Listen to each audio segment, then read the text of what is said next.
Vemulawada, Sangareddy, Secunderabad cantonment, Nirmala మొదలగు నియోజకవర్గాల్లో BJP ఆఖరి నిమిషంలో అభ్యర్థులను మార్చడం ద్వారా బీజేపీ కూడా ఇతర పార్టీల దారిలో నడుస్తుందా? ఆఖరి నిమిషంలో అభ్యర్థులను మార్చడం వల్ల టికెట్ చేజారిన నాయకులు తిరుగుబాటు అభ్యర్థులుగా మారి బీజేపీ విజయ అవకాశాలను దెబ్బతీయనున్నారా?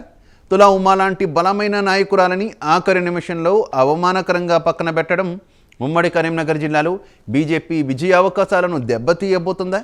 సంగారెడ్డిలో దేశపాండే, పులిమామిడి రాజు మద్దతుదారులు రిటర్నింగ్ కార్యాలయం ఎదుటే ఘర్షణ పడ్డానికి బీజేపీ పెద్దల అనాలోచిత నిర్ణయాలే కారణం కాదా?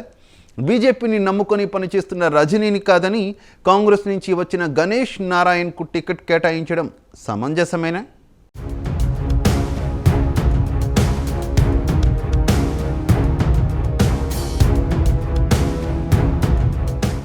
వేములవాడ అభ్యర్థిగా మొదట తులా ఉమాని ప్రకటించిన బీజేపీ అధిష్టానం చివరి క్షణంలో చెన్నమనేని వికాస్రావుకి బీఫారం అందజేసింది. ఈ నేపథ్యంలో ఆమె శుక్రవారం భారీ ర్యాలీ నిర్వహించి నామినేషన్ దాఖలు చేశారు. అనంతరం మీడియాతో మాట్లాడుతూ కంటతడి పెట్టారు. బీసీల్ని ముఖ్యమంత్రి చేసే విధానం ఇదేనా అని బీజేపీ తీరుని ఆ పార్టీ నాయకురాలు తులా ఉమా ఎండగట్టారు. బలహీన వర్గాలకి చేయూతనందిస్తానని చెప్పడం కాదని చేతల ద్వారా నిరూపించుకోవాలని డిమాండ్ చేశారు. బడుగు బలహీన వర్గాల ప్రజల కోసం విప్లవోద్యమంలో పనిచేయడం, తెలంగాణ ఉద్యమంలో పనిచేయడమే తాను చేసిన తప్ప అని ప్రశ్నించారు. బీసీ బిడ్డ అయిన తనకి వేములవాడ టికెట్ ని ప్రకటించిన బీజేపీ తనకి ఎలాంటి సమాచారం లేకుండానే మరొకరికి బీఫారం అందజేసిందని ఆగ్రహం వ్యక్తం చేశారు. బానిసత్వానికి వ్యతిరేకంగా ఈ ప్రాంత ప్రజల విముక్తి కోసం కొట్లాడానని, విప్లవోద్యమంలో హత్యలకు పాల్పడినట్లు తనపై ఆరోపణలు చేశారని, వాటిని నిరూపించాలని డిమాండ్ చేశారు.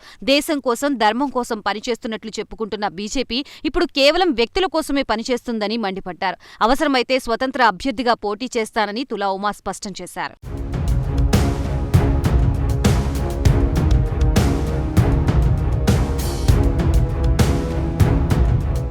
తెలంగాణ బీజేపీలో టికెట్ల కేటాయింపు విషయంలో తీవ్ర గందరగోళం నెలకొంది. పలుమార్లు అభ్యర్థుల పేర్లు, నియోజకవర్గాల్ని మార్చుతూ గందరగోళం సృష్టించారు. ముఖ్యంగా బీజేపీ ప్రకటించిన తుది జాబితా కలకలం రేపుతోంది. ఇప్పటికే 2 స్థానాల్లో అభ్యర్థుల్ని మార్చిన బీజేపీ తాజాగా మరో స్థానంలో అభ్యర్థిని మార్చింది. సంగారెడ్డి బీజేపీ అభ్యర్థి ఖరారు విషయంలో అనూహ్య పరిణామాలు చోటు చేసుకున్నాయి. శుక్రవారం ఉదయం సంగారెడ్డి బీజేపీ అభ్యర్థిగా దేశపాండే పేరుని ఆ పార్టీ ప్రకటించింది. దేశపాండే నామినేషన్ కి బయలుదేరుతూ ఉండగా అనూహ్యంగా సంగారెడ్డి బీజేపీ అభ్యర్థిగా పులిమామిడి రాజుకి బీఫారం ఇచ్చింది. దీంతో రిటర్నింగ్ కార్యాలయం దగ్గర ఉద్రిక్తత నెలకొంది. ఈ నేపథ్యంలో దేశపాండే ఒంటిపై పెట్రోల్ పోసుకుని ఆత్మహత్యాయత్నానికి పాల్పడ్డారు. కిషన్ రెడ్డికి ఫోన్ చేసి దుఃఖంతో తన ఆవేదనని వెళ్లబుచ్చారు.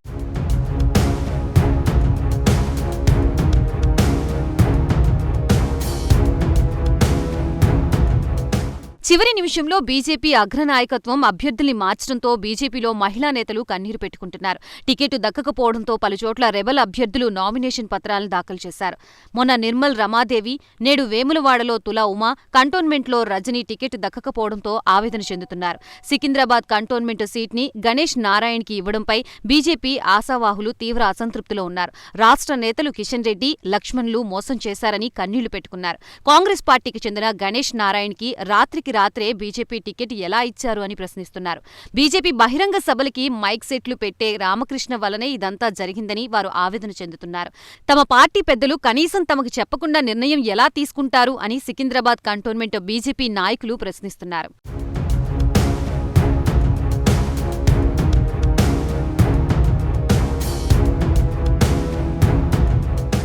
అయితే బీజేపీలో ఒకసారి అభ్యర్థుల్ని ప్రకటించాక వారికి బీఫామ్లు ఇవ్వకుండా అభ్యర్థుల్ని మార్చడం ఇప్పటివరకు జరగలేదు.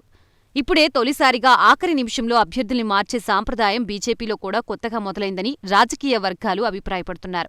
ఇప్పటివరకు తమ పార్టీ క్రమశిక్షణకు, సిద్ధాంతాలకి మారుపేరుగా నిలుస్తుందని గొప్పలు చెప్పుకుంటున్న బీజేపీ నాయకులు నేడు బీజేపీ కూడా ఇతర పార్టీల మాదిరిగా ఆఖరి నిమిషంలో అభ్యర్థుల్ని మార్చడం గురించి ఏం సమాధానం చెప్తారో వేచి చూడాలని రాజకీయ వర్గాలు భావిస్తున్నాయి. మరోవైపు చేతికందిన టికెట్ ఆఖరి నిమిషంలో చేజారిందనే బాధతో, అవమాన భారంతో రగిలిపోతున్న ఆయా నియోజకవర్గాల అభ్యర్థులు ఇతర పార్టీల తరపునో, స్వతంత్ర అభ్యర్థులుగానో బరిలోకి దిగబోతున్నారని సమాచారం. బీజేపీ టికెట్లు ఆశించి భంగపడిన ఆశావాహుల్లో ఇంకెంతమంది బీజేపీ నాయకులు తిరుగుబాటు చేస్తారో చూడాలి మరి.